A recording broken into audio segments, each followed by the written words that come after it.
Welcome to the Cosmos of Cosmos the Shot, and here's to Wanda Diaz Merced and the Hearing of Stars.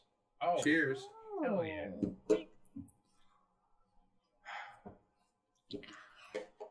Oh my god. That was okay. Could have used more vanilla. Mine was tasty. I thought it was going to be more vanilla. Yeah. All right. Dr. Wanda Diaz Merced is a blind astronomer that has developed an approach to turning astronomical data into auditory signals Oh. in a process called sonification. Okay. It's a little different from Then contact. personification. Right. Well, yeah, but all right. So Oh, Merced, Dr. Merced started to lose her sight when she was a teenager, and it actually progressively got worse. Yeah. And it got worse until she became blind when she was working on her bachelor's degree. Ooh, that would be that would be worst. The The stress coming worstest. Well, I mean, Can't go further than blind. Yeah, and so as expected, it became difficult in the classroom as she couldn't see, like the professor's notes and textbooks were an issue. She never learned Braille. Oh. And so that, because it happened later in life. Yeah, that's gotta be really hard because you're... Yeah, but she continued with her education, and she actually repeated classes until she actually graduated, and that took 6 years to graduate. Wow. That's normal. Yeah. Completely normal. Trust me. Yeah. So, but, however, while getting her degree, a friend had knocked on her dorm door, and it forever changed the way that she interacted with astronomical data. Oh my God. And so here's how she described it. Okay. So here's a quote. Okay. He saw me in the corridor and said, "Hey, you need to come hear this." He was doing a NASA outreach project and played me a live audio of a sunburst. Cool. And which is a huge ejection of energy from the sun that reaches detectors on the ground. It was inspiring. I could hear the sun in real time.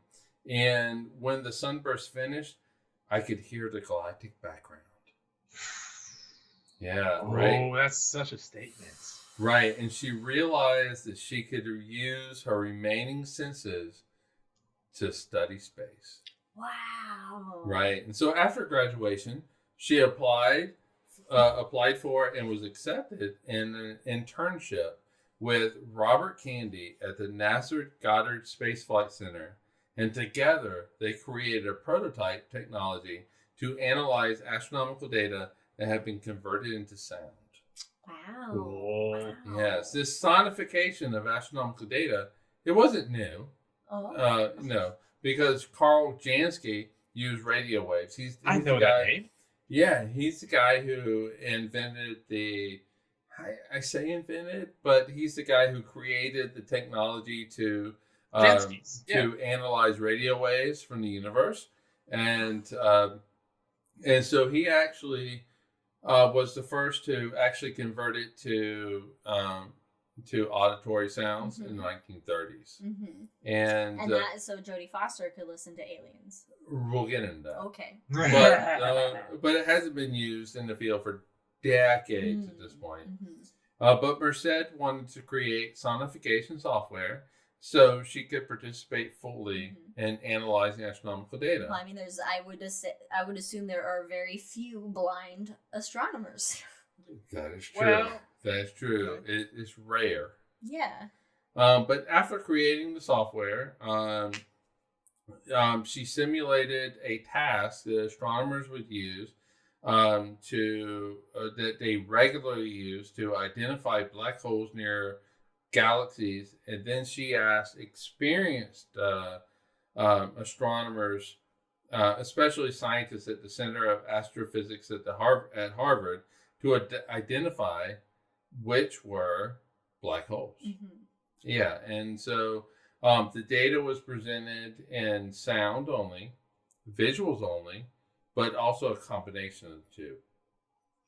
And she found that the experience revealed that sonification of the data improved astronomers' ability to detect subtle signals indicating the presence of black holes, and it was a positive result. So she was able to say that it was the combination of the audio and the visuals. Oh. And she continued to undertake astrophysical research at NASA's Space Flight Center and completed her PhD in computer science from the University of Glasgow in Scotland. Glasgow. But after obtaining her doctorate, she held a position at the Harvard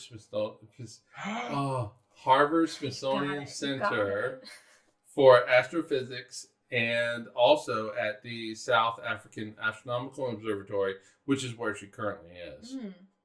And she's spoken widely about astronomical sonification and co-chaired the 2019 Conference of Astronomy for Equity, Diversity, and Inclusion at the National Astronomical Observatory of Japan.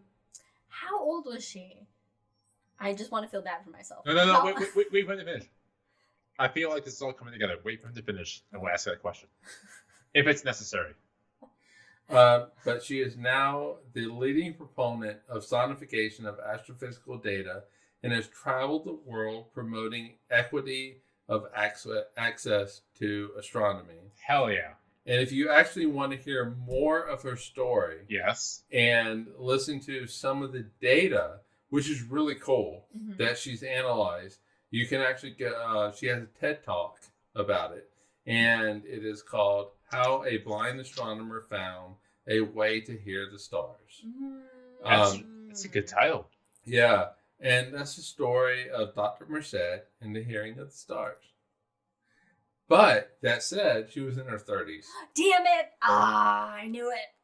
Yeah, and I mean, it's amazing. So actually, really and truly, in the TED Talk, she tells her story, and it really is an inspiring story about because, you know, when we think of astronomy, we really think of it as a visual thing. Yeah, telescopes, pictures, telescopes, images, you images. I mean, but there actually is like all the senses when it comes to like radio astronomy and like pulsars, for example. They will talk about pips and like Pippin. They'll talk about pips and, you know, different like audio type descriptions of audio. And yeah, and so, you know, all right, so you bring up Contact. Yes, Jodie Foster, Ellie in Contact. So there is no way that astronomers sit on the hood of their car. But it looks cool. It's a romantic image. It is very cinematic. And listening to and Jodie Foster, she will grab her headphones and she'll listen to it. You can hear better when you push it into your skull. And I love the fact that the radio astronomers that go there, a good portion of them make that pilgrimage to where they drive out and they put the laptop in front of themselves and they have the headphones and they take the picture because it's such an iconic image. It's bullshit, but it's bullshit because they don't do it. And so, but what Dr. Merced does, though, and she does this in her TED Talk, is she plays audio. This audio has been pre-recorded and it is of real data. And she asked the audience in the TED Talk to listen. And can they pick when the star goes supernova? Oh, that's really cool. And there really is an audio change in pitch, and you can hear it. And you actually can hear it. And if you can hear it, unlike me, you actually can pick up maybe different tones in it and hear different things. And so she really is a leading proponent of sorry, I'm writing things down. Of, like, you know, sonification. And sonification is not a new thing. Geiger counter. She is the personification. Oh no, she's like Uhura. She's straight up like Uhura.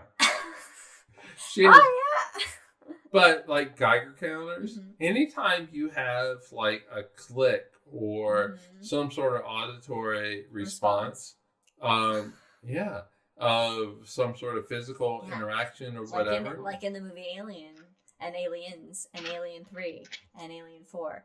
That's a Liz topic right there. That is sonification, Uh-huh. and she is really trying to get the astronomy world to adopt sonification, so that people that are hearing impaired can go into the field. Yeah. And visually impaired. I'm sorry, visually impaired. Yeah, we got Can what go you- into the At this go point, into we the are field. all some kind of impaired. we would. Because there actually is, if you convert it to sound, Mhm. there is a lot of data that you get from it. And you actually can hear it. So Yeah. I really do encourage, and I give you TED Talk link. The TED Talk link, you actually get to see it. Mhm. And you hear it. Mhm. And it's a cool thing. So, cool. Thanks for joining us. Thanks for joining us for the shot.